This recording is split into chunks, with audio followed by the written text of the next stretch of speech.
Savannah, Georgia, March 2005. It started as a typical quiet night at the Miller household until the unthinkable happened. At exactly 3 a.m., little Sophie, just 6 years old, woke up screaming. But this wasn't your usual childhood nightmare. Through her tears, she choked out 7 words that turned her mother's blood to ice. "Mom, I died in the fire in 1952. Her mother, Sarah Miller, was paralyzed. Sophie was a normal kid. She spent her days playing with dolls and watching cartoons. She had never even mentioned the concept of death, let alone a fire. But that night, everything shifted. With a clarity that was bone-chilling for a 6-year-old, Sophie continued, "My name was Eleanor Vance. I was 34 when I burned in the house on Maple Street." Her parents were in absolute shock. How could a child invent such specific details? A full name, an exact age, a cause of death, and even a street name? Sarah tried to tell herself it was just a vivid dream, but Sophie wouldn't back down. "It wasn't a dream, Mom. I remember everything." Over the following weeks, the Miller family felt completely lost. Sophie began describing her previous life in haunting detail. She talked about a husband named Arthur, the smell of her apple pies every Sunday, and a golden retriever named Barnaby, who died a year before the blaze. These were details a child simply should know, memories from a time 53 years before she was even born. But the most disturbing part was yet to come. What Sophie's parents were about to uncover would challenge everything they believed about life, death, and the soul. This is the story of one of the most documented cases of reincarnation ever recorded. The days that followed were a living nightmare. Sophie began acting as if Eleanor was her true identity. At breakfast, she'd push away her favorite cereal, claiming, "Eleanor doesn't eat this. She likes oats with honey and cinnamon." Her father, Michael, initially hoped she'd just picked this up from a TV show. But after checking her history, they found nothing. While playing with dolls, Sophie would casually say, "Arthur used to buy me yellow roses every Friday. I'd put them in the blue vase in the kitchen, the one with the tiny crack on the rim." The precision was terrifying. She described the house on Maple Street with impossible accuracy. The white tiles with blue floral patterns, the creak in the floorboards by the back window, and the 3 broken steps in the basement that Arthur never got around to fixing. Then, one morning in April, the breaking point came. Sophie was drawing when she suddenly broke into inconsolable sobs. "The fire started in the kitchen. I was baking bread. I couldn't get out because the door was jammed. I screamed for Arthur, but he wasn't home." Sarah caught this on an old video camera. In the footage, you can see a 6-year-old girl reliving a trauma so raw, so genuine, that it's impossible to be acting. Desperate for answers, they saw a pediatrician, Dr. Elena Vance, no relation, who was left speechless. "In 20 years, I've never seen anything like this," she admitted. This isn't typical childhood fantasy. In May 2005, the Millers decided to face the truth. They took Sophie to the municipal archives in Savannah to search for records of an Eleanor Vance. If this was all a fantasy, they'd find nothing. But if it was real, well, that possibility terrified them. As they walked toward the government building, Sophie looked up with a haunting calmness and said, "I want to see the papers from when I died." Sarah Miller felt a chill run down her spine. What kind of 6-year-old talks like that? She whispered to herself. They were met by Mrs. Gable, a 58-year-old archivist who had spent 3 decades navigating the city's records. She looked at the young family with professional curiosity. "What year are we looking for?" she asked, pen in hand. 1952, Michael Miller replied. "We're looking for a woman named Eleanor Vance. She reportedly died in a house fire." What happened next would haunt Mrs. Gable for the rest of her life. Little Sophie stepped up to the counter, her eyes fixed on the older woman with a confidence that felt ancient. "My maiden name was Sterling," Sophie said firmly. "I lived at 247 Maple Street. I died on October 15th, 1952. Mrs. Gable's face drained of all color. In 30 years, she had never seen a child provide such surgical, historical data. With trembling hands, she pulled the physical files from the 1952 cabinet. The air in the room turned heavy and dead silent as she found the document. Eleanor Sterling Vance, age 34. Deceased, October 15th, 1952. Cause, residential fire at 247 Maple Street. Every single word matched Sophie's story. "That's my death certificate," Sophie said, pointing to the yellowed paper. "See? It says Arthur was my husband." Mrs. Gable had to sit down. This was impossible. These records weren't digitized. You couldn't find them on Google. No 6-year-old could have researched this. Sophie's parents exchanged looks of pure terror. Their daughter had just proven, in front of a government official, that she held the memories of a woman dead for over half a century. By June 2005, the Miller house felt like it was under a spell. Sophie had stopped playing with her toys. She refused to watch her favorite shows. She spent hours staring out the window toward the east toward Savannah. "I need to go home," she'd plead. "I need to see if Arthur is okay." Driven by a mix of fear and a desperate need for the truth, Sarah made the hardest decision of her life. We're taking her there. The 120-mile drive to Savannah felt like an eternity. Sophie, usually chatty, sat in the back in a trance-like calm.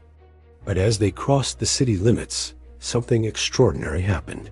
Sophie, who had never been to Savannah, began giving directions with surgical precision. Turn left at the next light. Go straight for 3 blocks. The Murphy family's bakery used to be on that corner. Her parents followed her instructions, completely bewildered. She guided them through streets she had never seen, as if she had lived there her entire life. "There's the pharmacy where Arthur got my medicine. And that's the church where we got married in 1948.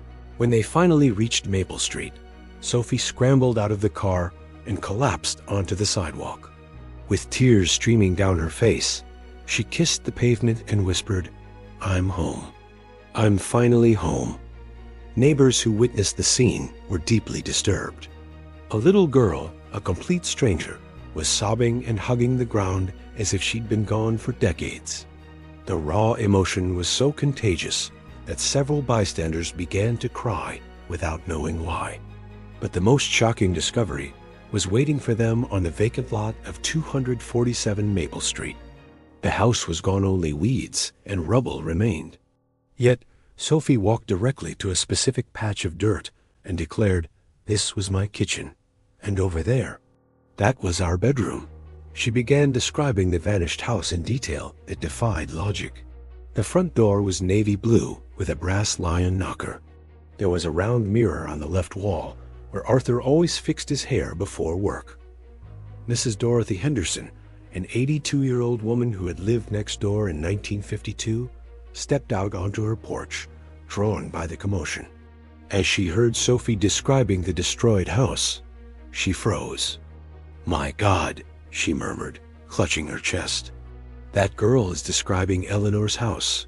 Every single detail. That girl. She's describing Eleanor's house down to the last nail," Mrs. Henderson whispered, her voice trembling. Sophie walked through the empty, weed-choked lot as if she were giving a guided tour of a mansion. In the kitchen, we had a round wooden table with 4 chairs. One of them had a shorter left leg, so Arthur tucked a little piece of cardboard under it to stop the wobbling. And the fridge, it was white and made such a loud humming noise at night. Mrs. Henderson stepped forward, visibly shaken. "Sweetheart, how could you possibly know that?" "I lived right here during the fire. I knew Eleanor Vance. Everything you're saying is..." It's exactly how it was. But Sophie wasn't done. She marched to the back of the lot and pointed at a patch of dry earth. "Our bedroom was right here. Arthur kept a metal box under the right side of the bed. It had our love letters inside and his grandmother's engagement ring." Tears welled up in Mrs. Henderson's eyes. That was a detail no one else knew. Eleanor had mentioned that secret box to her only once, in passing, decades ago. The box was never recovered from the ashes of the 1952 fire. Sophie's parents recorded every second. The footage was surreal. A 6-year-old girl describing a home destroyed 53 years before her birth, verified by a living witness. But by July 2005, things took an even darker turn. Back home, Sophie's behavior became increasingly haunting. Every night at 3 a.m., she would sit up and start talking to the empty air. Her parents installed a video camera to see what was happening. What they captured defied any rational explanation. In the videos, Sophie is seen having full, intimate conversations with someone invisible. These weren't imaginary friend chats. They were deep, adult dialogues filled with an ancient sorrow. "Arthur, do you still miss me?" she would ask the darkness. "I'm so sorry I left you alone. It wasn't my fault the door jammed." Her voice would break with a grief that felt centuries old. She spoke about things a child could uncomprehend, regrets over not having children because they thought they didn't have enough money, memories of their wedding night. But the breaking point came on July 15th. In the recording, Sophie stops talking, tilts her head as if listening, and smiles. "Yes, Arthur, I love you too. I'll always love you." In that moment, the audio equipment picked up something that makes your skin crawl. A second voice, a faint, gravelly whisper, saying, "Eleanor, my love." Sarah Miller almost fainted when she played it back. "There's another voice," she told Michael, shaking. They took the tapes to an audio forensic specialist. The verdict? There were 2 distinct voices. One was Sophie's. The other belonged to an older man with a 1940s Southern accent. By August 2005, the mystery reached its peak. During one of her nighttime trances, Sophie made a chillingly precise claim. "My grandmother's jewelry is buried exactly 2 meters from the large oak tree, on the east side, about 80 centimeters deep. Arthur buried it 3 days before the fire. He was afraid someone would steal it while he was at work. It's in a blue metal tea tin." The next morning, the family drove back to Maple Street. Michael Miller, skeptical but desperate, brought a shovel and a tape measure. Sophie walked straight to an ancient oak tree in what used to be the backyard. "Right here," she said, pointing. Michael measured exactly 2 meters east of the trunk. He began to dig. At exactly 80 centimeters deep, his shovel hit something metallic. A dead silence fell over the group as he pulled a rusted blue tea tin from the earth. Inside, just as Sophie had said, was a pearl necklace, 2 diamond rings, and a gold brooch engraved with the initials ESV, Eleanor Sterling Vance. Mrs. Henderson collapsed into a lawn chair, gasping, "Good God, those are Eleanor's jewels. I recognize that necklace." She wore it to church the Sunday before the fire. Sophie picked up the pearls with an eerie familiarity and draped them over her neck. "Arthur always said pearls made my eyes look bluer," she whispered. The shovel struck something solid. A heavy silence fell over the lot as Michael pulled a rusted, blue metal tea tin from the earth, exactly where a 6-year-old had said it would be. Inside lay a pearl necklace, 2 diamond rings, and a gold brooch with the initials ESV, Eleanor Sterling Vance, etched into the metal. Mrs. Henderson nearly collapsed. "Those are Eleanor's," she choked out. "I remember her wearing that exact necklace to church just days before the fire." Sophie took the pearls with a haunting, natural grace. As she draped them over her small neck, she whispered, "Arthur always said pearls made my eyes look bluer." In that exact second, a sudden gust of wind rattled the leaves of the old oak, as if a ghost were nodding in agreement. By September 2005, Mrs. Henderson had been making frantic phone calls. "I have to find Arthur Vance," she told Sophie's parents. "If your daughter is really Eleanor, he deserves to know." After a week of searching, they found him. At 89 years old, Arthur Vance was living in a nursing home in North Carolina. He had never remarried. For over 50 years, He had carried the crushing weight of the day he lost his wife in the 1952 blaze. When Mrs. Henderson called him, his voice broke. Eleanor died 53 years ago. I saw the flames. Please don't play this cruel joke on an old man. But she persisted. Arthur, this girl knows things only Eleanor knew. Things she never told a soul. The Millers drove 200 miles to North Carolina. Throughout the trip, Sophie was restless, repeatedly asking, "How will Arthur look now? Will he still be as handsome as he was?" When they walked into the nursing home, Sophie didn't hesitate. She scanned the room and immediately spotted Arthur. She ran to him, throwing her small arms around the frail, elderly man, sobbing. "My love, I missed you so much. I'm so sorry I left you alone." Arthur Vance, a man who had long ago lost his faith in miracles, began to shake uncontrollably. Sophie sat beside him and began to whisper memories that belonged only to them. "Do you remember our first date? You took me to the movies to see Singing in the Rain. We shared a bag of popcorn, and you spilled soda all over my yellow dress." Arthur's eyes filled with tears. "No one else knew that," Sophie continued. "And when you proposed, we were by Silver Lake. You said you didn't have much money for a fancy ring, but you promised to love me forever." Arthur took Sophie's tiny hands in his own, weathered by nearly a century of life. "Eleanor, is it really you?" Sophie nodded and whispered something into his ear, something so private, so intimate, that the old man began to sob inconsolably. The parents never found out what she said, but it was the final proof Arthur needed. For 3 hours, they sat together. Arthur showed her old photographs, and Sophie commented on them as if she had been there yesterday. The emotional bond was impossible to fake. But the most extraordinary discovery was yet to come, hidden in a basement they had long forgotten. By October 2005, the reunion had sparked a new lead. Arthur mentioned that after the fire department had salvaged a few scorched items and stored them in the station basement. "I never had the courage to go get them," he confessed. "It was too painful." The Millers contacted the local fire chief, who confirmed they still had boxes of unclaimed items from cold fire cases.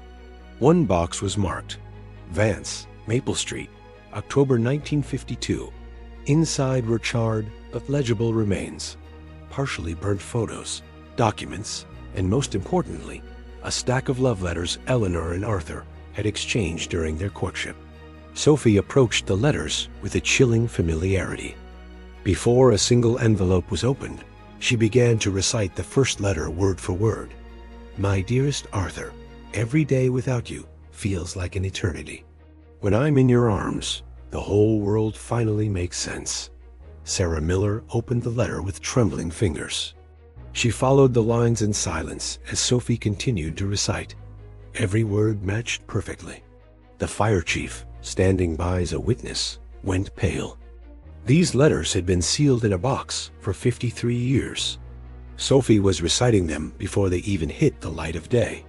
The fire chief stood there, frozen, as Sophie recited the second and then the third letter with absolute, terrifying precision. Every comma, every term of endearment was exactly as it had been written in 1952. But the most haunting moment came when they found Eleanor's personal diary.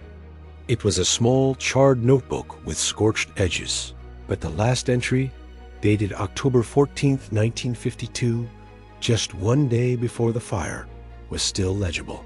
Sophie took the diary and read the lines aloud, her voice trembling not like a child's, but like a woman fulfilling a destiny. "I have a strange feeling that something is coming. But if anything happens to me, I hope Arthur knows that my love for him transcends this life. If there is life after death, I will find a way to return to him." Tears streamed down her 6-year-old face. These weren't the tears of a little girl. They were the tears of Eleanor Vance, finally delivering a message sent from across the veil of time. The fire chief recorded the entire moment as official evidence. Later, experts authenticated the paper and ink, confirming they were genuine artifacts from 1952. Sophie had demonstrated intimate knowledge of letters that had been sealed for over 5 decades. Eleanor Sterling's promise to return had been kept in the most extraordinary way possible. By November 2005, the case reached Dr. James Peterson, director of the Department of Perceptual Studies at the University of Virginia. As the head of the only academic program in the U.S. dedicated to researching reincarnation, Dr. Peterson had studied over 3,000 cases, but he had never seen anything this undeniable. "This case has everything," Dr. Peterson remarked. "Physical evidence, multiple eyewitnesses, and documented verification. It is simply unprecedented." The university launched an official 18-month investigation. Sophie underwent exhaustive psychological testing and hours of recorded interviews. Out of the 127 specific claims she made about Eleanor Vance's life, 119 were verified as historically accurate. Arthur Vance, who had spent half a century mourning his lost love, finally found peace. He passed away quietly in January 2007 at the age of 91. His final words were whispered into the quiet air. "Thank you for coming back to me, Eleanor. I'll see you on the other side." Strangely, shortly after Arthur's death, Sophie's memories began to fade. By the time she was 8, the vivid details of her life as Eleanor were almost gone. "I don't remember much anymore," she told her mother, "but I just know that I was very happy with him." Today, the Vance Miller case remains the most well-documented study of reincarnation in American history. The official files, including over 40 hours of video and 200 pages of testimony, are still preserved at the University of Virginia for future researchers. As Dr. Peterson concluded, "If reincarnation is real, this is our strongest proof. If it isn't, then we have witnessed the most extraordinary psychological phenomenon ever recorded." Sophie is now a young woman living a normal life. She still occasionally visits a quiet grave in Savannah, where she leaves a bouquet of yellow roses, Eleanor's favorite. "I don't remember why I do it," she says. "I just feel like I have to." Some mysteries were never meant to be fully solved by science. They exist to remind us that perhaps, just perhaps, true love is the only thing that can truly transcend the barrier of mortality. The story of Sophie and Arthur challenges everything we think we know about the boundaries of life and death. It leaves us with a question that science still can't quite answer. Was it a psychological miracle, or did Eleanor Vance truly find a way back to the man she loved? What do you believe? Is our consciousness tied to our bodies, or could love really be strong enough to transcend time and space? Let me know your thoughts in the comments below. I read every single one. If this story gave you chills, don't forget to hit the like button and subscribe for more unsolved mysteries and haunting true stories. Until next time, keep looking for the truth in the shadows.